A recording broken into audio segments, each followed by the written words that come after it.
Good afternoon, Reds. How are we all doing? Big up to everybody. Thank you very much for joining me again today. I appreciate it as always. Yes, we are top of the league. Liverpool top of the league over the weekend is a nice feeling, isn't it, Reds? It's a nice feeling. But look, we're going to be talking about the game yesterday. I'm going to give you my opinion of the game yesterday. Also going to be talking about Ryan Gravenberch today as well. Yeah, I've got things to say about Big Ryan. And you got to excuse me about my Wi-Fi. I don't know what's going on. It should come back on okay in a minute, so we'll deal with it as we go. It should come back on again in a minute. Afternoon, Captain Sal. Hope you're doing well. Big up, Kev. Hey, and Chad. Neville Gravenberch, Prince, Connor, Freedom, Russell, Aladdin in the house as well. I am Dutch and proud to see Gravenberch, Gakpo, Virgil, and I'm doing so well. Big up, James. Big up you, man. Big up you. Yeah, the internet will come back. I don't know what it's going on. I've got an Ethernet cable plugged into my computer, so yeah, it's more. It's not actually the internet. What it is, it's StreamYard. StreamYard. I don't know what's going on with them. Big up LFC fan 73. I hope you're doing well. But Connor the Red, sort of like Rhea Ripley, you know. Big up Alexander as well.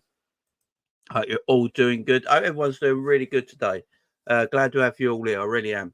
But yeah, we got a little bit of chat about. Look, the game yesterday. We're going to talk about Ryan Gravenberch, as I said, as well, and its importance to this Liverpool team as well right now. But look, the game yesterday, Liverpool winning 2-1 in a very difficult game.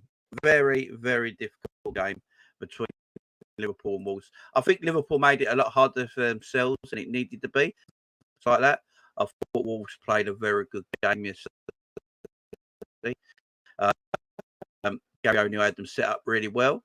And they gave it a proper go. So I can't be upset too much. We got the win. Is there things to talk about and some negatives to there's lots of positives to talk about. But look, yeah, we weren't great yesterday. The performance weren't great. But at the end of the day, football is a results business. And at the end of the day, Liverpool got a result that puts them top of the Premier League table. And if it's like on my end now, it's lagging a bit. Yeah, it's StreamYard. Hopefully it's okay. Okay now, but yeah, it's StreamYard more than anything to do with my end of things. I'm not quite sure what's up with StreamYard at the moment. Hopefully the lagging stops in a minute, guys. But look, winning away from home it's never easy to do. Away to Wolves, I think Wolves are better than probably I thought they were. You know, I think I've looked back at some of the Wolves games. You know, gave Chelsea a good game as well. I think people forget that. I know Chelsea put them to bed eventually quite comfortably, but you know they gave them a good game. But let's get what I'm going to do. Let's get some stats up on the screen and let's chat about it. But everyone's doing good, though. Big up to everyone being here. Appreciate the love. So let's talk about stats here. Let's get the stats up. So as you can see here, this is the match stats here. Liverpool, hopefully you guys can see this. If you can't, I'll read it out anyway. Liverpool had 55% of possession. I think this is XG. 2.54 for Liverpool, 0.63 for Wolves. Big chances created. Wolves created one big chance in the whole game. They're the home team, remember. They're the home team. They created one big chance in the whole game. Liverpool created 3. Total shots in the home game, 8. Wolves had 8. Liverpool had 2. Obviously, Liverpool made more saves, 4-2. Liverpool had more corner kicks, 10-2. Liverpool completed 34 for 26. Obviously, Wolves more tackles won. As you expect, Liverpool more attacking team. Liverpool winning more free kicks, more yellow cards.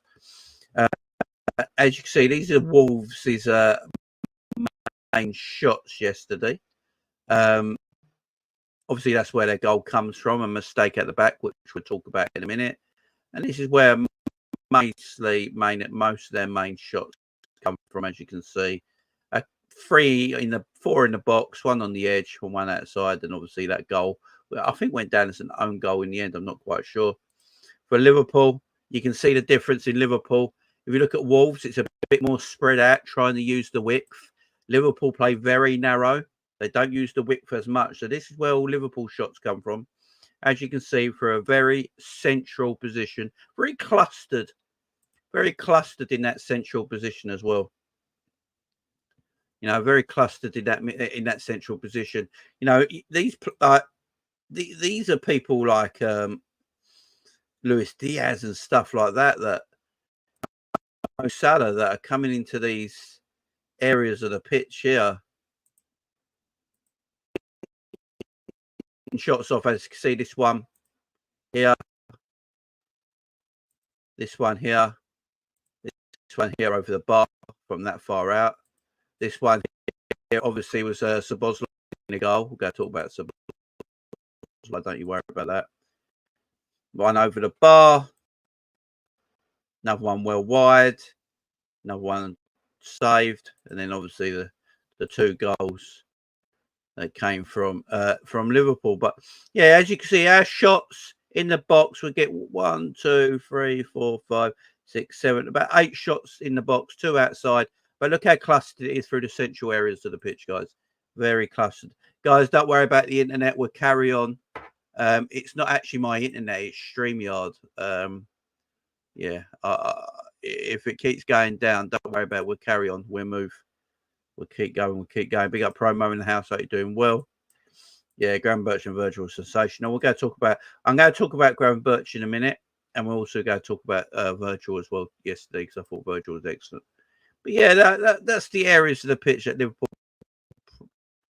you know, really dominated, especially for shots on the goal. First half statistics. If we look at the first half statistics here, Liverpool and 5 shots at goal, expected XG of 1.07. For Wolves, it was 0.12.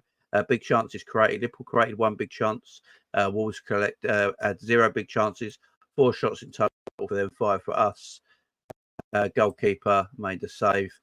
So Wolves getting their goal as well. Don't forget through that, in my opinion. But the reason I wanted to bring them statistics up, guys, the reason I wanted to bring them statistics up is because, you know, a lot of people yesterday was saying, you know, how much Wolves dominated. You know, Wolves deserved more than they got. Liverpool got themselves lucky. And I've watched the game back. I don't know about you, but I like watching the game back a few hours after the game's finished, so you watch it with less emotion. I think when you watch football with less emotion and you take the emotion out of it, you can analyse the game a little bit better. And watching the game after, knowing what the result was and that we won the game, you could sit there, you could sit back and relax a little bit more and watch it and analyse it a little bit better. And watching it back yesterday, yes, Wolves had a lot of the ball in that first half, and they were creating attacking situations in that first half. That they were attacking a lot of attacking situations in that first half. But there weren't really a lot of chances created from Wolves themselves. There wasn't like, it's not like Wolves peppered our goal and creating like massive chance after massive chance, and they just weren't putting the ball in the back of the net, and we got away with things. That weren't really the case. I mean, their goal was pretty much an own goal. It was a calamity area by Liverpool. They didn't really create the opportunity to score. It's down to Liverpool's poor play. So taking that in, like, so I think it was quite a good win for Liverpool in the side of things. It weren't comfy or anything like that. It weren't like a comfortable win.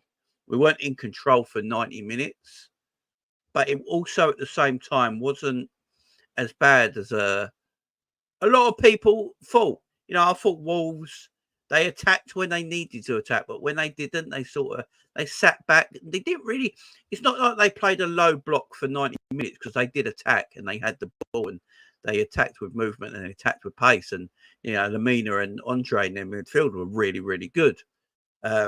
Really at it, using the ball well, defending well, and when they had the chance to break, especially Lamina, they broke well. So they took their chances, but it was like Gary O'Neill tried to set up to win the game 1-0 or get a point. You know, he set up not to lose in a way. So Liverpool have to learn how to deal with that and make performances look a little prettier. But at the end of the day, you can't. Not every performance is going to look fantastic, and you go sit here and go, "Wow, what another great performance, another great victory. We can't be stopped." You know, not every team is going to look beautiful in the eye every single game. But the whole point is getting 3 points. Yeah, I've seen it with so many title-winning teams in the years gone by. You know, Man City, you know, last season didn't always look pretty in games. Sometimes it was 1-1, and in the 90th minute they get a winner. No one cared about how pretty they looked. You know, if the other team had the ball and dominated for a little bit, the whole idea is that they won the game of football.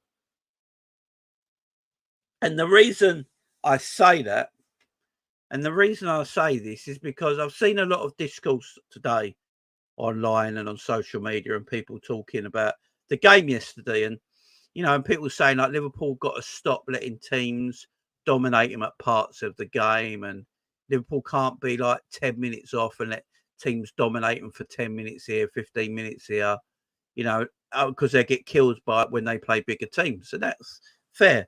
Okay. A fair analysis to make. But no team's perfect. I don't get why Liverpool are deemed to have to be perfect every game. It sort of irks me a little bit. It sort of irritates me a little bit with the discourse online and other Liverpool content creators. Like they have to be perfect for 90 minutes. Not any team's perfect for 90 minutes. Look, Man City are the best team in the Premier League by quite some way. We can all acknowledge that. They've won the league 4 years in a row. I wouldn't say they're perfect in every game. I've seen City get away with stuff. I've seen City draw games till the 90th minute and in the 90th minute get winners. Look at Arsenal yesterday. No one's really talking about how poor Arsenal were yesterday, but they end up winning the game 4-2 in injury time. You know, at the 90th minute mark, it was Arsenal 2, Leicester 2. And it looked like Arsenal were dropping points. But they come back and win 4-2 and get the winners in injury time. So no one's really talking about their performances. People are just talking about that's a result of champions. That's what champions do. They get the win. They keep going till the final whistle and they get that win and they get that 3 points. And I noticed it with the pundits yesterday in the commentary yesterday in the Liverpool game. The discourse is different when it's Liverpool. And I have no idea why. So when Liverpool look poor but still win, they have massive analysis. Liverpool got to do this better. Liverpool got to do that better. Liverpool got to do that better. But when it's like a team like City or Arsenal, when they have poor performances and still win, it's just talking about that's the thing champions do. That's what champions do. They keep going to the 90th minute and they get the 3 points, even if they've played poor. You know, and yeah, I just don't get that discourse when it comes to Liverpool Football Club. Did we play well yesterday against Wolves? No, we didn't. You know, we're not. Like, it was a poor performance. We didn't play well. But guess what? We got the 3 points, and that's all that matters. You're away from home against a difficult opponent. You know, although they're bottom of the Premier League, and I agree with Arne Slot, what he said after the in the match press conference after the game, when he basically said that Wolves are far better in the position they're at right now. We're going to play far much worse teams than Wolves this season, guys. We're going to go to teams that are worse than Wolves, in my opinion. I think Wolves are just very unlucky right now. I see a team that Wolves put out yesterday. That team shouldn't be bottom of the Premier League. It just shouldn't. How they've not won games yet, I don't know. And I agree with Arne Slot. They're a better team than people think right now. And it was a difficult game. We got 3 points. It's all what matters at the end of the day. But the discourse and the content is completely different to when Arsenal are drawing at home to Leicester. Leicester have been awful this season. They are one of the favourites to get relegated. They're one of the favourites to get relegated as we speak. And Arsenal are drawing 2-2 at home with them. I had Arsenal down for an easy 4-0 win. I wasn't even looking at the Arsenal-Leicester score yesterday till later on when I saw it was 2-2. It got me a bit excited because I thought Arsenal would just go brush Leicester aside 4-0 because that's the discourse. That's what everyone tells you. So when everyone tells you that, you just automatically think it and go, right, let's just go put them aside. 4-0, easy win, easy stuff, marker champions and all that. Because I've got Arsenal as favourites for the Premier League. Any Arsenal fan coming at me, got your favourites for the Premier League right now. But it was 2-2 in the 90th minute at home. But I've not seen any negativity about that result. None. Because they won the game 4-2. Liverpool, you would have thought lost yesterday. Honestly. With the amount of people chatting and the amount of people arguing. The amount of people chatting and arguing about the game yesterday. I'm like, did we lose? Did we lose that game of football yesterday? I thought we won. And again, we can analyse games of football. There's always negatives and positives in a game of football. I've barely ever seen a game of football where you got 100% positives in a game. Now, I've never sat there and watched a game and gone, you know, there's an issue here. There's an issue, like everything. There's always a negative and a positive. You got to make it like you make it a positive sandwich, yeah? So the way you do it, you have maybe a positive layer on top as your bread. The negative bit is your meat, and then a positive bit at the bottom. So you got like this sandwich, yeah? Positive, negative, positive. So you're giving good feedback because there's no game I've ever seen when everything's picture perfect. There's always going to be a mistake here, a mistake there. We could do this better. We could do that better. So I'm not sitting here today saying Liverpool are perfect working order. There's some negatives to talk about. There's some issues that we have to speak about. But I just want to put it out there that I thought it was a very, very good result yesterday away to Wolves in a difficult game where we came through it and got the 3 points. You know, and at the end of the day, it's the results business and the results don't lie. Liverpool got 3 points in a good away performance. Well, not a good away performance, a good away result. But look, there's things to talk about in that game as well. You know, there's things to talk about in that game as well. You know, some people, I think there's some fans out there. There's some fans out there that want us to play the old Jurgen Klopp way because look, under Jurgen Klopp, would we have scored more goals by now? Probably, maybe, yeah. Would we have let more goals in? Most probably likely. Would we have been a bit more exciting on the eye? Most probably likely. But we ain't got Jurgen Klopp no more. We've got Arne Slot, and I think we need to, I don't know, train our minds to get rid of that and think about the new. But I do see a lot of discourse about that, about, you know, oh, under Klopp we would have done this and that. He's not here no more. We've got a new manager. And we're playing a different kind of way. And Slot wants to play more patient football. You know, he'd rather you build up more slowly, keep possession of the ball. You know, if you're winning 2-1 with 5 minutes to go, you don't need to chase a third goal. You know, you just keep it 2-1. Unless the goal comes up, then go for it. You don't need to chase a third goal when you're winning games of football, guys. And I think under the Jurgen Klopp years, we always attacked, even if we're 2-1 up, 3-1 up, 4-1 up. We attacked constantly because that's what they knew what to do. They didn't know how to rest on the ball. They didn't know how to take a break. They didn't know how to relax. You know, you don't always have to win 3 or 4-1. 2-1 wins win you league titles as well as a 4-1 win. I'd rather win. I keep saying this. I'd rather win I'd rather go and win the game 2-1 than try and chase for a third goal and then concede to make it 2-2, and then you win the game in the 90th minute and win 3-2. I'd rather win 2-1. I just would. I've always said that, and I've said that even when Jurgen Klopp was manager. So we're going to talk about the game, though. I'm going to get to you guys in the chat as well. Everyone's doing well. Big up everyone in the chat. Don't forget to hit that like, share, and subscribe if you're here as well. Appreciate you. Relax says we ain't controlling games at all. It's still like basketball match at times. I've not seen that at all. Relax, I love you, man, but I've not seen that at all, my friend. Not seen that at all. I really do believe we would control games a lot better with Endo in the team. To be fair, Relax, I've not seen no basketball games from Liverpool yet this season. I hear you. I don't think Wolves came close to scoring yesterday, apart from the defensive mistake. I don't think Nottingham Forest really came close to scoring, apart from the goal they did score. I don't think it's quite the same. We're still conceding chances. I'm not going to sit here and say we're not conceding chances. We still are. We're going to talk about that. But, yeah, I wouldn't say it's like a basketball game, man.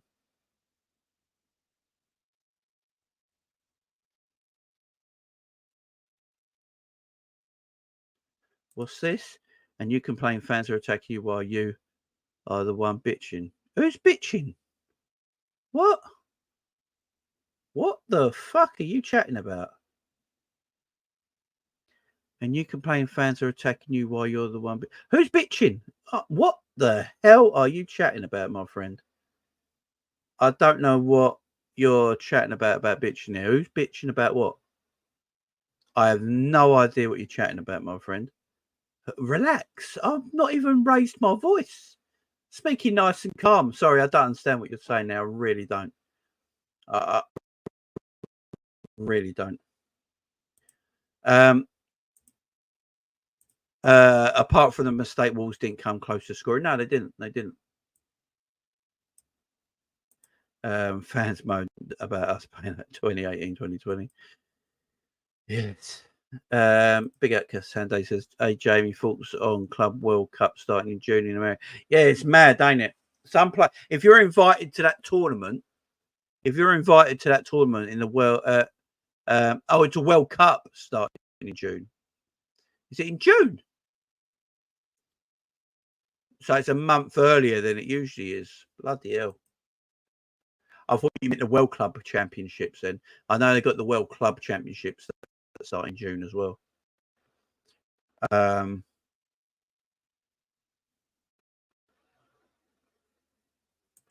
If Slot system is wrong, fine, then why Klopp system helps us score better chances against lower teams? I don't need to win games 3 and 4-0, Noah.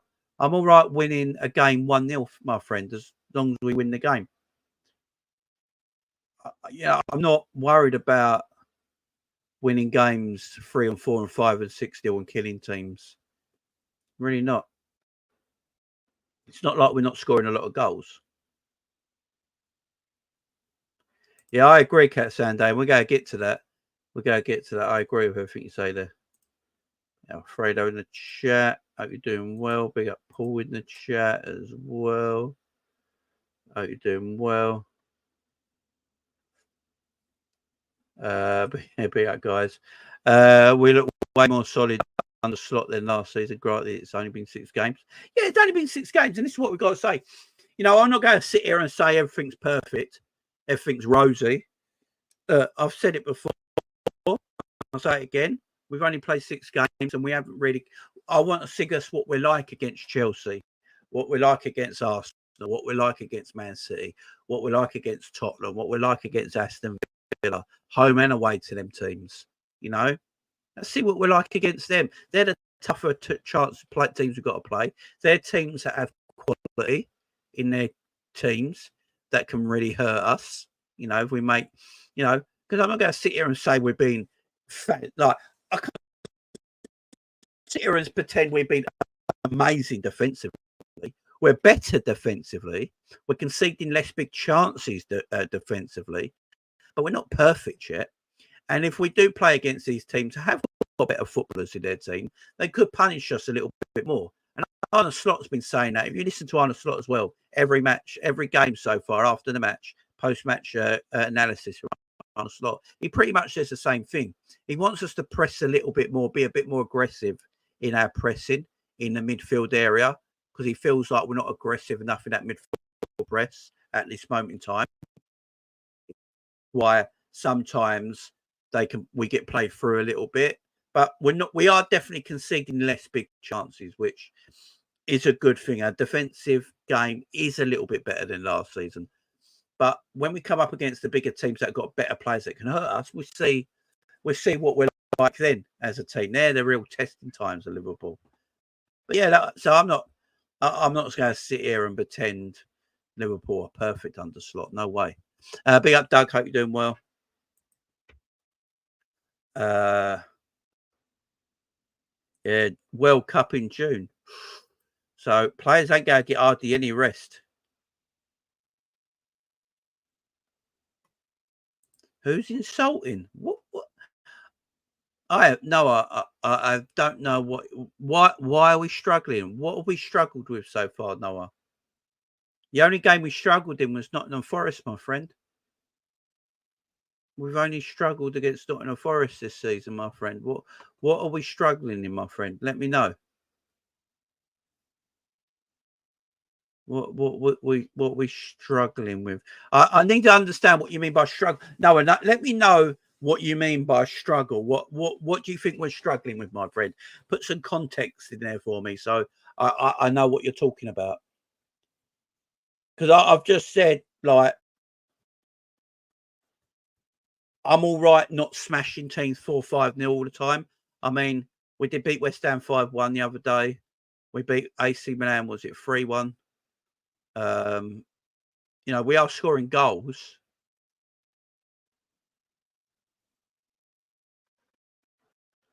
Is my mic crackling? Okay, let me have a look. Let me have a listen. Hang on.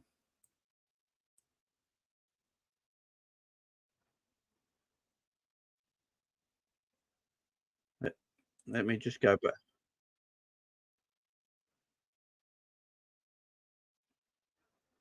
I'm just having a look, guys.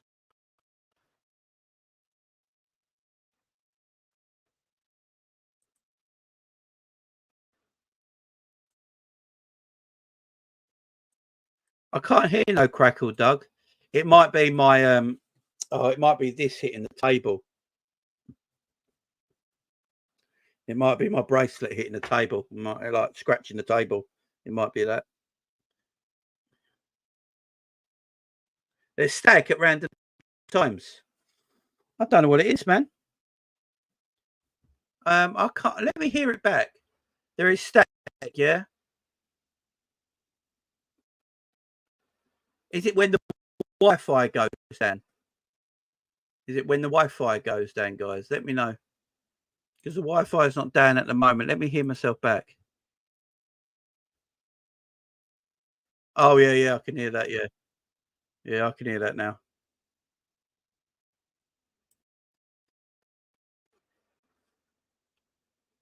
Yeah, hang on. Give me 1 second, guys. I'm just going to put the thing on mute a minute. I'm just going to take my microphone in and out because I can hear it now. 1 second.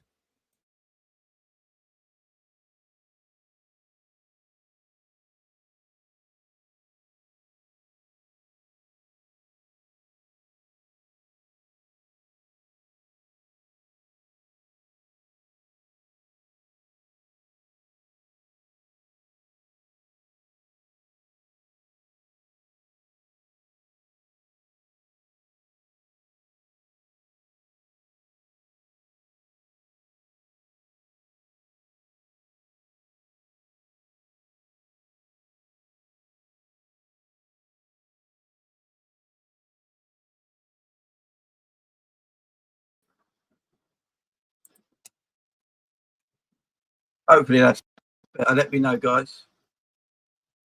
Let me know if that's a little bit better. Yeah, it was. I saw it myself. I heard it myself, but I don't know what's going on. My microphone might be packing in. If it's packing in, I'll just get it. But let me know in the chat if it sounds a little bit better. We'll just work with it today, and I'll sort it later. I saw it. Is it worse now? Oh, don't tell me that. I don't know what's going on. Hang on.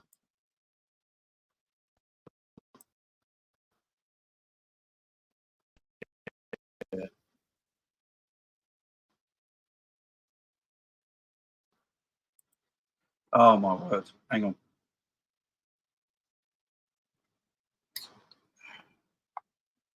Oh. Typical, ain't it? Typical. I don't know if that's any better. I don't know if that's any better. I have no idea what to do. No idea what to do.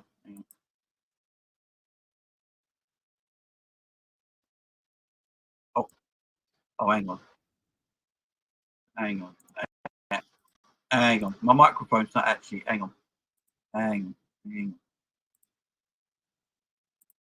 Sorry.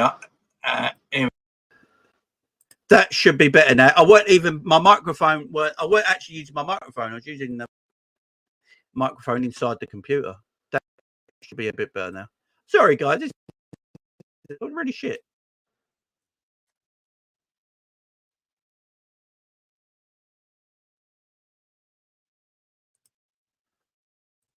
Yeah, if it gets staticky again, I'm just gonna have to work with it for today and sort it tomorrow for the next show, guys. All right, I do. I apologise, man. I do apologise. Sounds better now. Better now. Yeah, my microphone. I weren't on the settings properly, so if it keeps crackling, I'm really apologies. I do apologies. No, not sounding better. Oh, for fuck's sake! What is going on?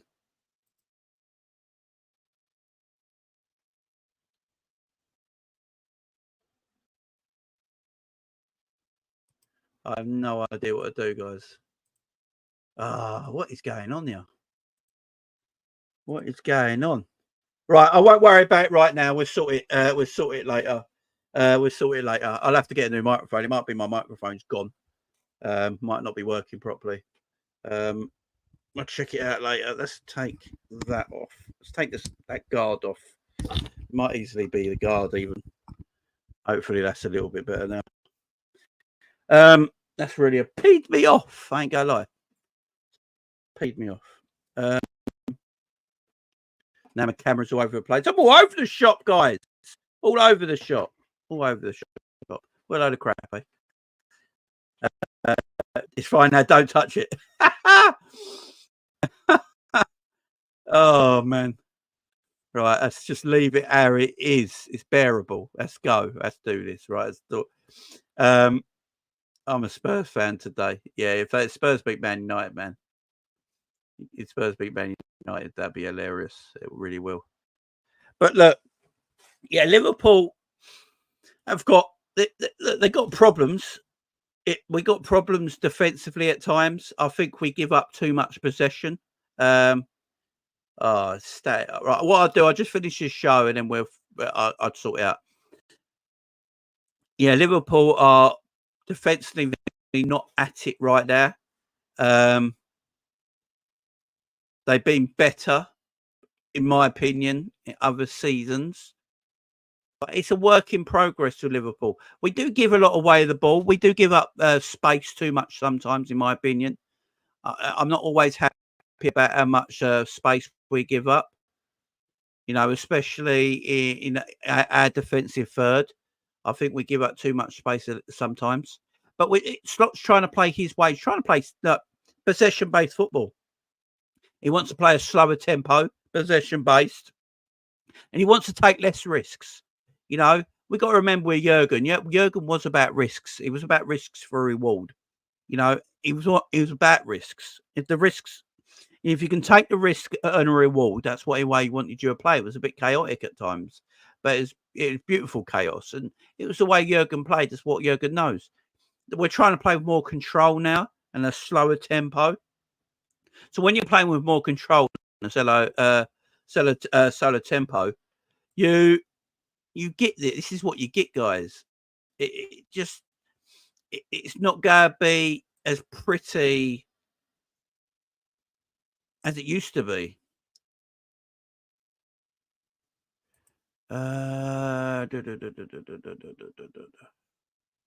Yeah, I don't know what's up with this sand, man. I have no idea. I've got all my settings on and all that, Fozzie. I have no idea. Big up YY.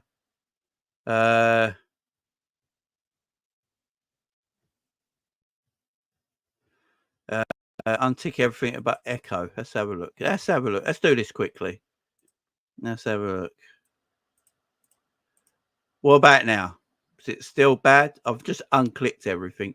I'm pissed off. I ain't gonna lie, because I don't know what's happened here. This was fine yesterday. Yeah, they cut off dates of transfers before the Premier League starts. Yeah, I hear that, man. I hear that.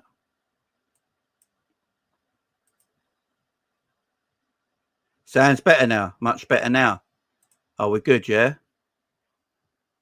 We're good.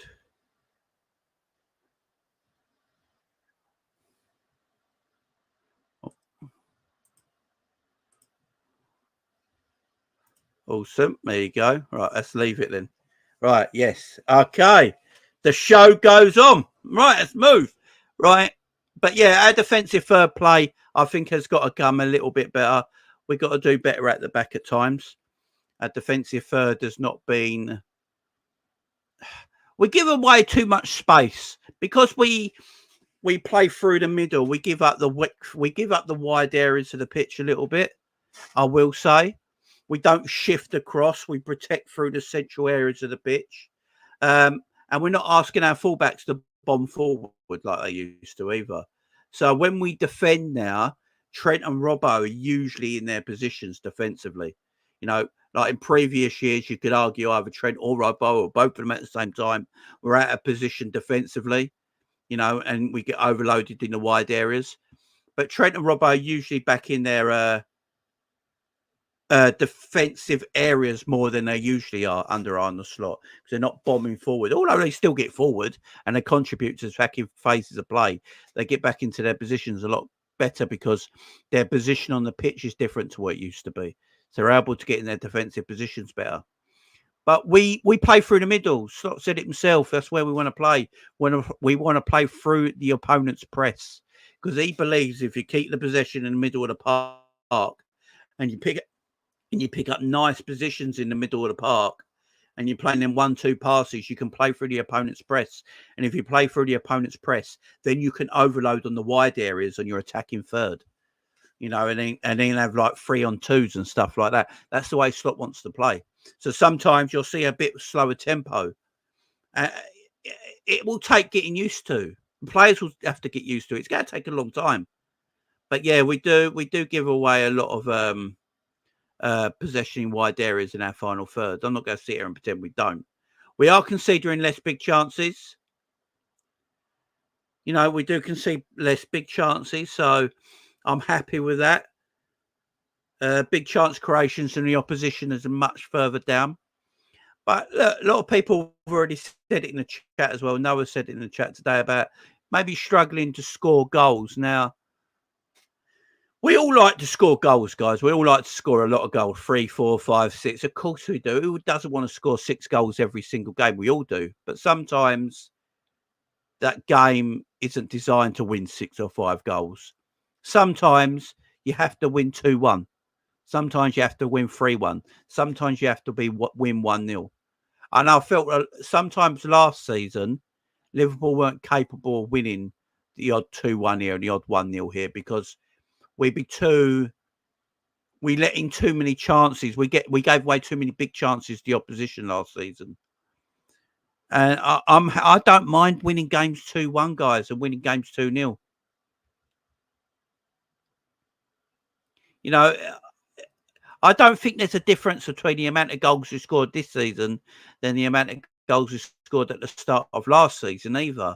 I think it's roughly the same. There might be only 1 or 2 goals difference, but we conceded, like, I think 4 less. So there's a bit there where you can look at. I just think what Liverpool do is sometimes they still miss sometimes the easier chances. Now, obviously, Szoboszlai's chance against Wolves yesterday is an easy chance. He should have scored. Salah pretty much having an open goal, should have scored. You know, they're 2 of the easier chances yesterday. And if you're looking at Salah and Szoboszlai scoring them 2 goals, with the 2 goals that we scored, you're looking at Liverpool beating Wolves 4-1. You're looking at a more clinical game and Liverpool winning 4-1. So it's not like we're not making opportunities to score. We are still making opportunities to score, even against low block sides. What we're not always clinical in front of goal. We've got good goal scorers in our team. You know, Gakpo's a good goal scorer, Salah's a good goal scorer, Jota's a good goal scorer, but none of them are super clinical, really, in reality. And Szoboszlai, we bought for goal scoring in that midfield area. You know, he had a very easy chance for a player of his quality. 4 yards out, hitting it straight at the goalkeeper. Salah having that chance when the keeper kicked it out, miskicked it, and Salah pretty much had a side foot open net. He just had a side foot into the goal. Yes, it was on his wrong foot, but for a man of his quality, even on his wrong foot, for me, should still be putting that in the back of the net. So we're creating opportunities to score goals, but we're not being clinical enough at times when we need to be. But if you're not being clinical enough at times, guys, and you know you're not being clinical enough, what you have to be is good at the back. You have to be defensively good enough so you can win that game still. And I think that's the difference between us this season at the moment and us last season. Now, I can only say at the moment because it's been 6 games and we haven't played the harder teams yet. So I want to reserve my thing for then when we play the harder teams. But if we can win games 2-1, 1-0, and we're still not clinical, but we're better at the back, we're still going to win games of football. Still going to win games of football. That's maybe the little bit of the difference between us this season and last season. Big up Frankie in the chat. But yeah, again, go back and watch the Wolves game. Szoboszlai and Salah should have scored. It could have ended up 4-1, 4 or 5-1, quite comfortably. You know, they're big chances missed by Liverpool. Very big chances. 2 big chances missed there with Salah and especially Szoboszlai's one. Good afternoon, Philip. How you doing, my friend? So there's a couple of chances Liverpool messed up on. Should have done better with. Yeah, all in all, the performances at the moment are decent. They're good. Are they great? Not at the moment. Will they get better? Yes. And here's one thing I will say. This is Arne Slot, 6th Premier League game. Arne Slot's 6th ever Premier League game. He's only ever managed in the Dutch League. So this is only his 6th ever Premier League game. Guys in the chat, do you think Liverpool are actually going to get better under Arne Slot the longer it goes on? Of course we are, guys. So if it started okay at the moment, you know, if it started okay at the moment, we're all pretty happy. You know, do we believe it's only going to get better once the players understand what Arne Slot wants them to do, and more Arne Slot does on training every single week with this team? You know, as the season goes on and on and on and on, they're not going to go backwards. They're going to start knowing what Slot wants them to do more, and they're only going to get better. We got quality players in our team. You know, and then quality players are only going to get better. The training, as the training goes on, and the more they absorb what Slot wants, what Arne Slot wants them to do, and what positions they want to pick up defensively, how they're going to get better.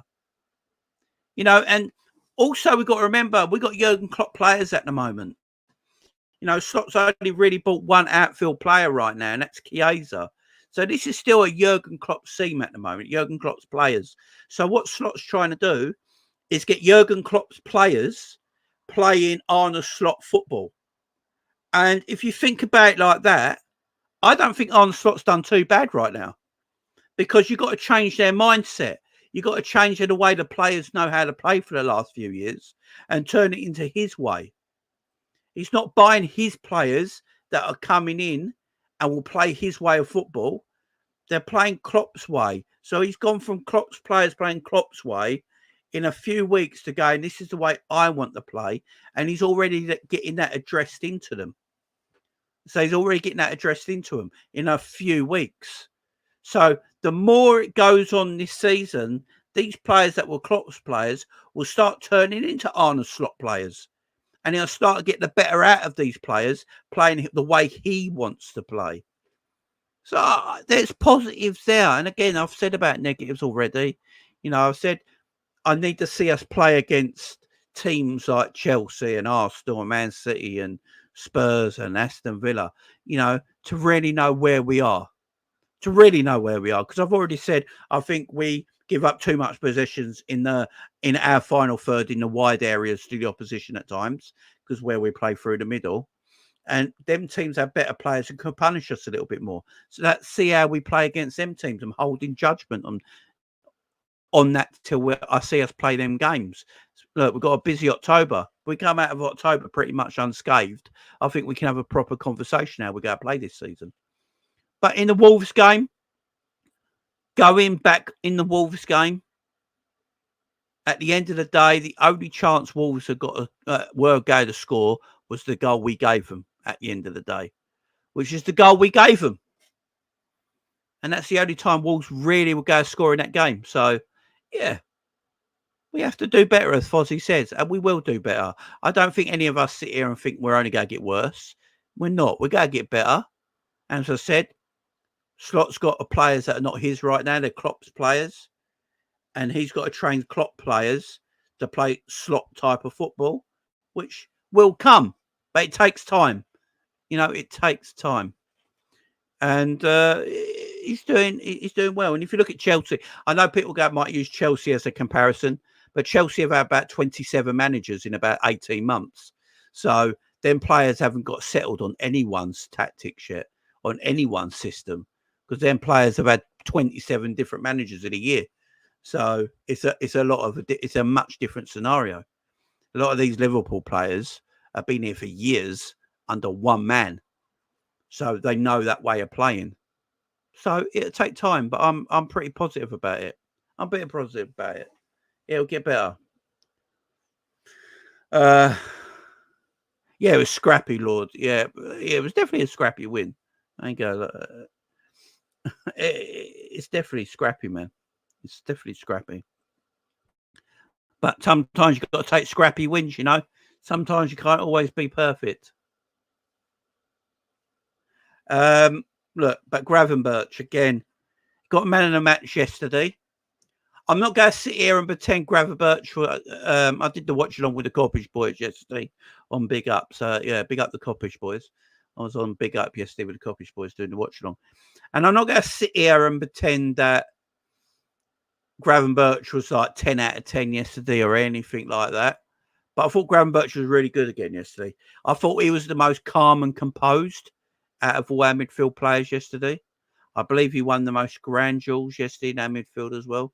Let me just get that stat up. I did have that stat on the screen, on my screen. Let me just find that stat again. Let's have a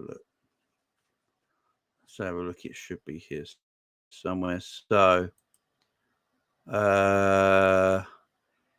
yesterday, Ryan Gravenberch was the first Premier League midfielder to contest more than 5 duels in a match with 100% success. 8, making 3+ tackles with 100% success, and made 50+ passes at 90% accuracy since Sando for Spurs versus Blackburn in 2012. Let me share the screen with you on that, guys. Show you. This is from Opta. So it's kind of a cool stat. Because I've been told that Ryan Gravenberch can't tackle and can't defend. That's what the discourse is when we talk about Ryan Gravenberch, that he can't tackle and he can't defend. think that's a bit of a myth, man. I think that's a bit of a myth. Let me get it up. There you go. There you go. So you guys can read it for yourselves there on the screen. Yeah. Ryan Gravenberch was the first Premier League player midfielder to contest more than 5 duels in a match with 100% success, plus 8, and made 3+ tackles with 100% success, and made 50+ passes at 90% accuracy. So Ryan Gravenberch at this moment in time, people might not like it, but Ryan Gravenberch is a defensive midfielder. People don't like it. I've seen Gravenberch when he gets higher up the pitch. I know people think Gravenberch is more of a 10 and stuff like that. He just isn't. Watch Ryan Gravenberch when he's further up the pitch. He's not the same player. He hasn't got them natural instincts of a footballer, up the pitch where he's got that pass or a shot or anything like that. He is a defensive midfielder. He's just gone unnoticed. He's brilliant in possession as well. He receives the ball. He's the best player in our midfield at receiving the ball right now. He protects the ball brilliantly. And,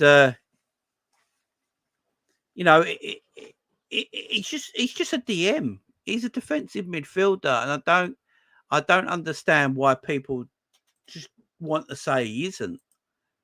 You know, go and look at Gravenberch's stats this season, guys. If you go and look at Ryan Gravenberch's stats this season and read all his stats out, you'd be reading a defensive midfielder. He's a hybrid, as Liverpool Truth Channel says. He's a number 8 that can play in the 6. He's like that defensive number 8. That's what he is. He's like a defensive number 8. If you look at Declan Rice, very similar. Go and look at Declan Rice and go look at Gravenberch. Go and check both of them players out. They're very, very similar. Yeah, they're like defensive 8s that can play in the 6. They're not, if you look at Declan Rice, he's not a player that you want in and around the box. He isn't going to play that beautiful final pass, that threading ball. He's not going to use creativity. He's got a shot on him at times, but if you look at him deeper on the pitch at receiving the pass, protecting the ball, using the ball, look at Gravenberch. They're similar in that sort of field. That he's a number 6. He's a DM. It's as simple as that. Oh, yeah, Gravenberch is far better than Declan Rice on the ball. Far better. I've always said that Declan Rice's worst part of his game is his ability on the ball. But Declan Rice is a fabulous little player. I'm not going to sit here and pretend. But Gravenberch is similar, man. That's what he is. He wins grand duels. He wins tackles. He gets interceptions. Yeah, and like Fozzie said, Gravenberch and Bellingham, when they were young, they were the next two. They were the next two that everyone spoke about highly. I just think we look at I think the DM position is changing in football a little bit, guys. I don't think. I mean, look at everyone wanted us to buy Ugarte. Has anyone seen Ugarte for Man United this season yet? The 2 games he's played, he's dog shit. He can't pass. He can't do anything. He's really bad. I know people want, we need to get a guy. We need a guy in this team and we do everything. A guy in this team and we're worse. I'm telling everyone right now, we had a Ugarte in this team right now, we'd be worse. Absolutely awful. Awful. We need one more player, though. We need a midfielder in there. We need another anchoring, deep line playmaking number 6 in that midfield. Fozzie, it's all right to know you was wrong, my friend. It's all right. I didn't know it was you, Fozzie. I wasn't even talking about you when I was talking. I know other people were chatting about it, but yeah, I just don't think like he'd make us worse. He's not that good, man. He's not that good, and I think we can tell that's not what Slot wants either. Because if Slot wanted that kind of midfielder, we would have bought Ugarte. We'd have just gone and got Ugarte. He does not have that. A guy is an expensive ball winner. He does not have the qualities of Gravenberch. He doesn't know. To be honest, Martin, and Fozzie will know this because I spoke about Fozzie before. I didn't like Ugarte when he was at PSG or at Sporting. So I've never been an Ugarte fan, not even at his time at Man United, like before that. Yeah. United fans know I was saying Ugarte is trash. Oh man. Like, I've never been a big Ugarte fan. I've never been a huge Ugarte fan. Even at Sporting, even at PSG. He got his place taken at PSG for a more ball-playing defensive midfielder. The guy lost his position to a ball-playing defensive midfielder, and then he got sold. PSG were like, yeah, he can go now. We don't need him. We got this new guy. We got this other guy now that we're playing in Ugarte's position who's a bit like Gravenberch in the way he intercepts the ball. He's defensively good. He's better than Gravenberch on the ball. I can't remember the PSG DM's name now. I can't remember his name. But he's a good player, man. He took Ugarte's spot. I just don't. I think we need one more midfielder, though. Yeah, Andre from Wolves is excellent. But what we've got to remember with Andre, Fatinha, that's it. He took Ugarte's spot. And he's more of a ball-playing DM, and he's fantastic. What I've got to say about Andre is, and Andre looked good. I'm going to say, I thought Andre looked good yesterday. I thought his positioning was good on the pitch. He plays that very deep position. But then on the ball, he's actually very good as well. I thought he's very good. He reminds me of a lot of Polina. That's who Andre reminds me of. He reminds me a lot of Polina, but he's got like that ability on the ball where Polina was a dead baller.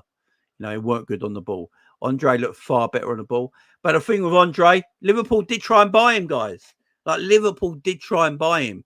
Andre spoke about it himself. He regrets it now, where we went to try and buy him, and he turned us down because he wanted to stay in Brazil.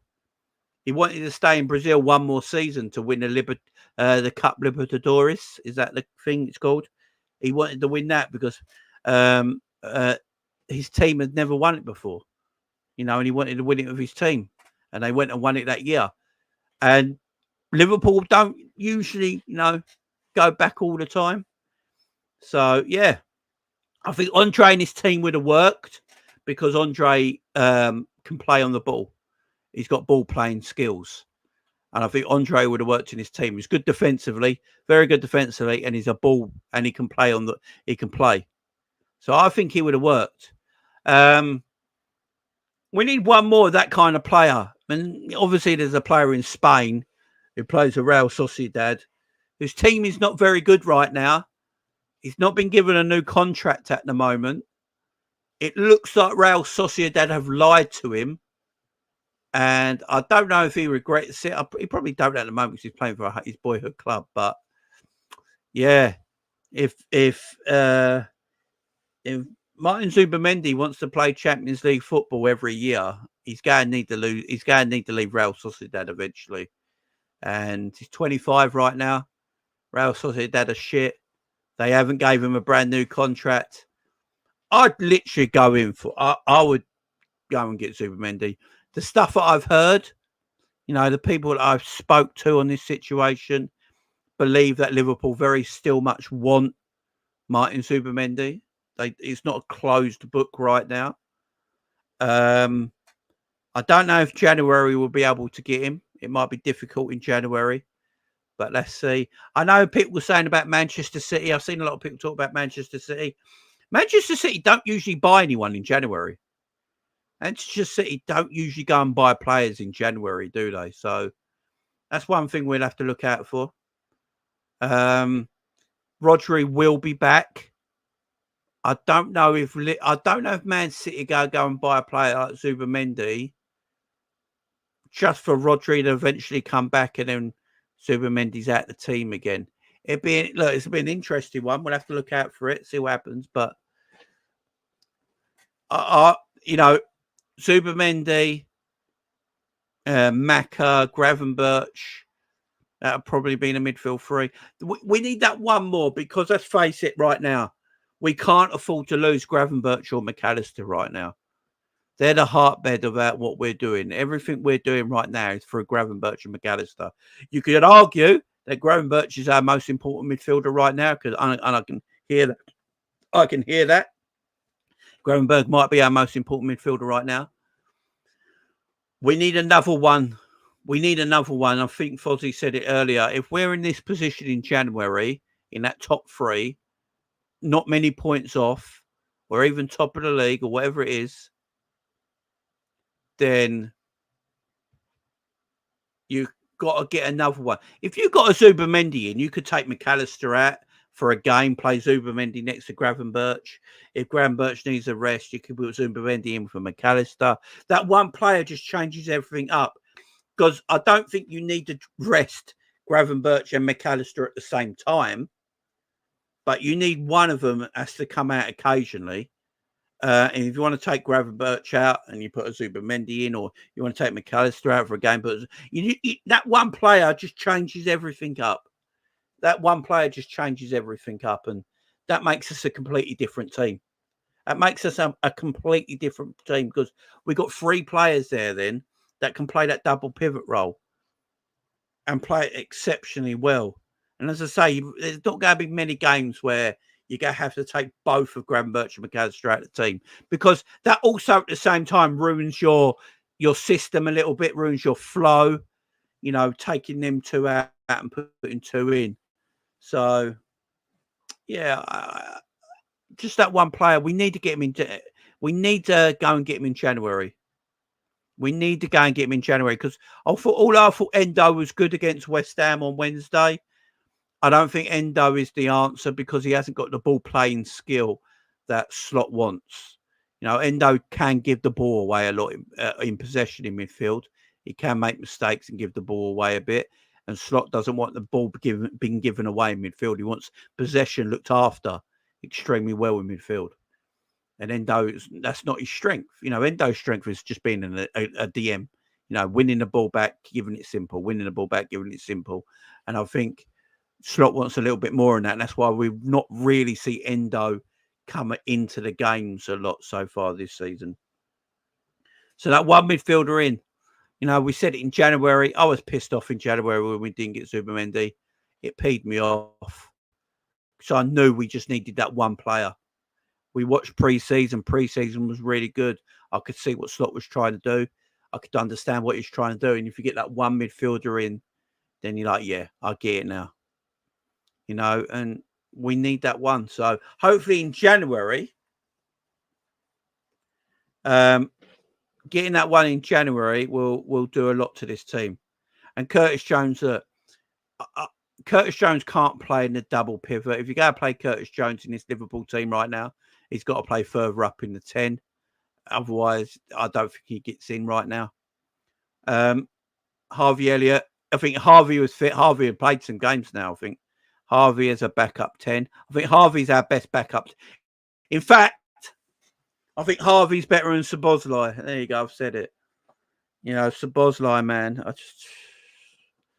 I'm going to do a video about Szoboszlai tomorrow, guys. I'm going to do a video about Szoboszlai tomorrow. We're going to have a proper discussion about we're going to have a proper discussion about that player. We're just going to have a talk. We're going to have a grown-up conversation about Szoboszlai, man, because I'm a little bit worried about him. But yeah, I'm pretty happy with everything at the moment, guys. Yeah, we had that slip up against Forest. Apart from that slip up, we won all our games. We won our opening Champions League game. We won our opening League Cup game. And we won 5 out of 6 Premier League games. We've got another Champions League game on Wednesday against Bologna at home, where I feel like we will win that game as well. And then we've got Crystal Palace on Saturday at 12:30. If we can get to the international break, beating Bologna and beating Crystal Palace, that is 6 out of 7 Premier League games won, 2 Champions League games won, and the opening League Cup game won. You can't. That's That's pretty good, ain't it, guys? Let's not lie here. That is pretty good with me. That's pretty good with me. So look, Liverpool are in a good place right now. Tougher tasks are coming. When we finish international break, we're at home to Chelsea. Tougher tasks are coming. Chelsea are on fire right now. So we've got big games coming up. Chelsea's, the Arsenals, the Tottenham. They're all coming up this month in October. They're going to be the games where we're going to see what this team's about. We're going to see what Arne Slot's about. But for 6 games gone in the Premier League, an opening Champions League game, an opening League Cup game, all things are nice at the moment. All things are nice at the moment. There's room for improvement on the pitch. There's a lot of room for improvement on the pitch. You know, we're not perfect. Defensively, we got to get a little bit better still. The attacking, yeah, we still probably can be a bit more free flowing, but you know, I'm still happy with it. We've got players like Gravenberch who have just come out of nowhere to be at the moment arguably one of our most important players. Yeah, so there's a lot of things to talk about, but it's a lot of things to like right now, guys. There's a lot of things to like right now, and I'm liking what I'm seeing. So every game we play, we're winning. Apart from that Forest game, we're winning. We play a game, we win. We play a game, we win. We play a game, we win. So for me right now, everything's good. But let's see what happens when we play the Tottenhams, the Arsenals, the Chelsea. You know, let's see what happens when we get to them games, because then we can have conversations to see where we are. But yeah, if you're a happy Liverpool fan, you're thinking of positive thoughts right now about Liverpool, go for it, man. No one's telling you shouldn't. Yeah. We're in a good place right now, but tougher games are coming where we will see what this Liverpool team are about. No doubt about it. No doubt about it. For the goal yesterday that we conceded, it was all Konate's fault. Yeah, I've gone back and watched that game. It's all Konate's fault. Why Konate's in control of the situation? Because Konate's in control of the situation, he just needs to kick it out of play. If Alisson's not coming to collect the ball, Konate needs to clear it out for a corner. He's the defender. He's in control of that situation. Konate is in control of that whole situation. He just needs to kick the ball out for a corner. Alisson looking a bit timid. I don't know what's wrong with Alisson, but he's looking a bit timid. But if he's not coming to get the ball because he don't think it's a safe area to come and get the ball because there's too many Wolves player pressing. That's basically what Alisson was saying. Because there was 2 Wolves players pressing Konate in a dangerous situation, Alisson didn't want to come and collect the ball. So Konate, as the defender, the man in control, needs to kick the ball out for a corner. For me, that was Konate's only fault yesterday. You know, I thought Konate was absolutely fabulous yesterday, but he just made that one mistake. He just made that one mistake, and he just needed to kick it out because that was he was in control of that situation. He was in control of that situation. Have the argument with Alisson after. Kick the ball out and then go to Ali. I want you to come and collect that. I wanted you to come and collect that. But you're in the situation where you should have kicked the ball out. If in doubt, boot it out, as Freedom says. Exactly. But yeah, that's the only negative on Konate there. Again, this might go under the radar, guys. I think this might go under the radar. But Virgil van Dijk, I don't think he's getting his flowers, man. I really don't. Because because Virgil doesn't do anything that looks exceptional on the eye, Virgil van Dijk just goes about his business. He's the best centre-back in the league at 33, in my opinion. And he just goes about his business because he doesn't do anything exceptional on the eye. He's not getting spoke about. You know, Konate's getting spoke about yesterday because all the donkey work he was putting in, right? Flying here, flying there, challenges here, challenges there. But go back and watch the game. Virgil put in as many challenges as Konate, but he goes about it in just a smooth manner. He just goes about it in such a smooth manner. It goes under the radar just how good Virgil van Dijk is, man. He's the creme de la creme, as Lord Rodney says. He's the creme de la... He is. He's too good, bro. The game's too simple for him. He is. Yeah, he saved Robbo twice. Fozzie, he saved Robbo twice. Now, Robbo made 2 mistakes, and Virgil, yeah, he just got him out of so much trouble. The Rolls Royce. Virgil is so good positionally, he doesn't have to be desperate. Last minute changes, that's how good he is. Best in the world, exactly. Best there was. Yeah, I just think it goes so under the radar how good Virgil was. I personally thought Virgil was better than Kanate yesterday. I know Kanate is the one getting all these man of the match shouts, but I feel like Kanate was out of position quite a lot yesterday, which is why he had to make them lunging tackles. When you watch Virgil, he just wins the ball back because he's in position. He's just in the right position and wins the ball back. And it looks it don't look like good defending on people. Like people watch it and don't think Virgil's done anything that great. It's because he's not having to do anything that great because his positioning is just ridiculously good. That he doesn't have to be he doesn't have to look fantastic. It's just the fact that we expect it from Virgil. Yeah, he's normalised it exactly. He's normalised it. He's normalised. With Noah there, you got to side VVD up, man. Big up, Henry. You got Noah. Sorry, big up Noah. Him and Mac and Allister to a point have proved to be our most consistent players. I agree, man. I agree. You know, it's just going about his business as always, man. Yeah, Gravenberch Kanate post-match interview on Sky was funny. It was. Big up bonkers. Yeah, it was. It was hilarious. It was absolutely hilarious. But guys, that's it from me for the match review. Talking about Gravenberch as well. I just wanted to talk about Gravenberch a bit because, again, man of the match again. I said earlier, I don't think it was his best performance at Liverpool this season, but I still think he put in a very good performance. There was bits yesterday when he was getting the ball and he was just going past players. He was just going past players. There was a bit when he got the ball, turned, went between 2 players, got into the box, and I think Gravenberch didn't realise what he did, got a bit overexcited, and then just couldn't pass the ball. It was hilarious. I mean, we were all cracking up doing the watch-along, watching it. He literally took 2 players on, got into the box, and it's like he couldn't believe what he did. And then he sort of didn't pass the ball.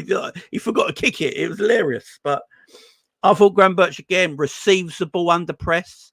You know, he's very press resilient, is Gravenberch. He doesn't mind if a player's on him, receives the ball, keeps it simple at times, breaks the lines. It weren't his best performance this season, but he still looked composed. He looked assured. He looked comfortable with what he was doing. And I thought him and Mac Allister in that double pivot right now complement each other beautifully right now. But again, I will put a caveat on this. I've only played 6 games, harder games to come. I want to see what Gravenberch and Mac Allister are like when they play a Chelsea, when they play an Arsenal, when they play a Man City, a Tottenham, a Villa. I want to see what they're like there against aggressive midfields. You know, midfielders with, you know, very good technical players. I see what they're like then. But as from right now, doing exceptional work. But guys, thank you very much for joining me today. One last thing before we leave.